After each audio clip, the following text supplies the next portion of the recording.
What you're looking at is the WR250R from Yamaha. This is their 250cc dual sport, and in my opinion, it's one of the best 250cc dual sports out there.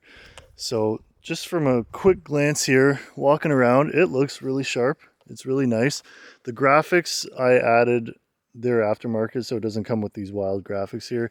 Usually you see it coming with blue and white color scheme. Another thing that I added there is the skid plate underneath, as well as the handle guards right there. But walking around, this is a great dual sport. It has fully adjustable rear suspension, if you can kind of see the spring there. Fully adjustable front suspension, which you can see right there. And this bike is fuel injected.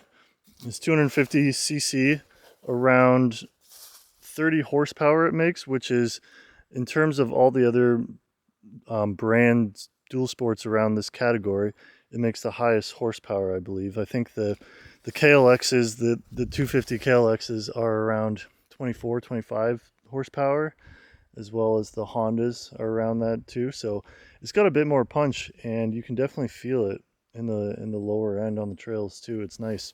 We are rocking the stock tires on it, unfortunately. I'm still waiting for nice knobby tires to come in the mail. So that'll probably be the biggest drawback when I'm off-roading here, is limited by the tires. I find that makes the most difference when it comes to confidence on the trails.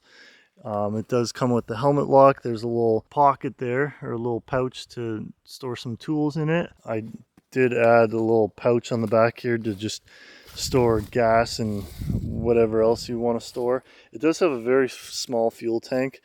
I believe it's only a 2-gallon fuel tank here, but you should, on the forums, get around 180 kilometers or so on a full tank. So looking at the dash here, if we turn it on, what you see is, you see the speed, you see your total kilometers or the time, and you have a trip meter as well. You have a gas light on this. It doesn't tell you how far you are till empty. It does have electronic start, which is nice. And this is the stock exhaust, and I did add a tail tidy kit to it, so they don't come like that factory.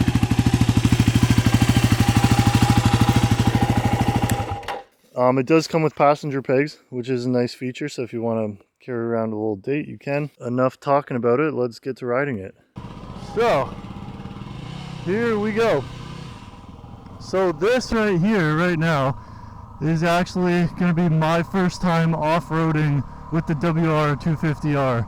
I've ridden it on the street before, but I just got this bike about probably 3 weeks ago, so this is the first time me actually doing any off-roading up north here.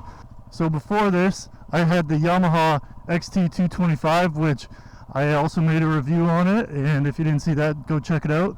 But this bike is basically, it's similar in a lot of ways, but then it's different too. So this is the step up from the XT225, I would say. The XT, it was an older model, it was carbureted, less power than this.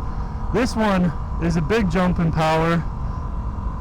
It doesn't seem like it on paper, you're only going up 25 cc's, but it's definitely noticeable for sure. Like with the XT, in first gear it only got you to like 5 or 10 kilometers an hour, whereas this one, first gear will get you to 30 kilometers an hour. So it's definitely a big jump in power. And like look how fast I'm going just on the dirt road here. Going 100, it feels smooth, it feels good, and that's not even with knobby tires either. So if I had knobbies on this, I would feel a lot more confident. So the max speed that I tested this bike on, I could get it up to about 130. Now it said 135 on the dash, but I had my GPS up and it was about 5 or 6 kilometers off. So typically this will run around 130, topped out in 6th gear, at least for this one. As far as I know, it's stock gearing. I don't think they changed the sprockets at all. Yeah, you can definitely cruise on the highway with this bike a lot more comfortably than like the XT225. It's got enough power to get you there. The seat is really comfortable. I haven't ridden it a long time yet. About an hour is the most I've ridden it, but I have no complaints with the seat.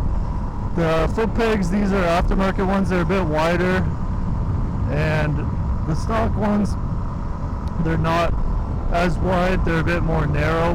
But these ones, I can stand up on it. You can see my shadow. The suspension on this bike is great.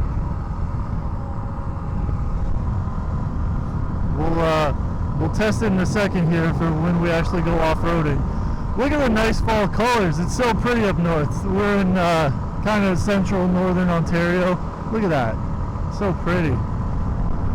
I find the clutch is really nice and smooth on this bike. Really smooth through all the gears actually.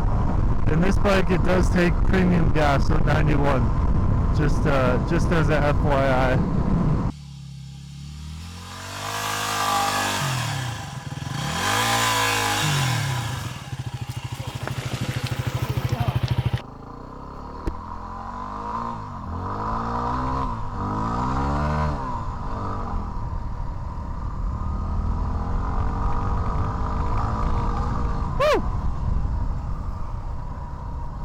These abandoned quarries are so much fun because you just ride around and do whatever.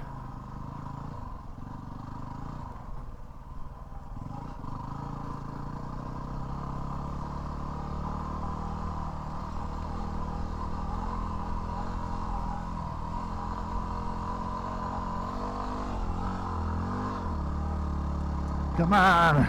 Alright, that was second gear. She made the climb.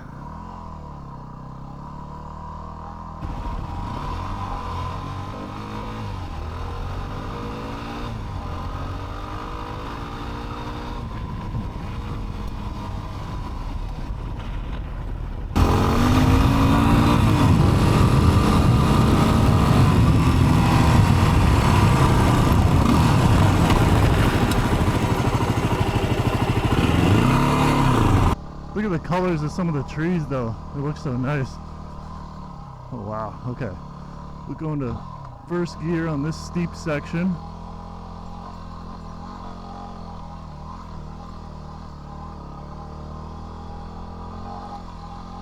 And as you can see, first gear, it's got plenty of power to get you up steep trails.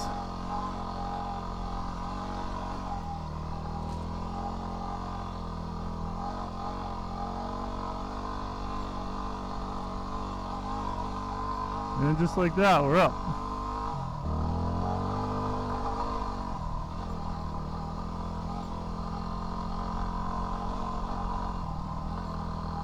The seat height on this bike, it might be problematic for shorter people. I believe it's around 33 inches for the seat height, so if you're really short, then maybe stay away from this bike, but I'm 6'2", so it's no problem for me. I can flat foot it. I don't know if I mentioned this either. The bike weighs about 300 pounds or so wet, so it's not too bad in terms of dual sports. It's light enough where, you know, I can load it onto the back of my hitch carrier on my 4Runner, haul it around up north here. But yeah, this bike is just a joy to ride. I love it. It is a fantastic bike.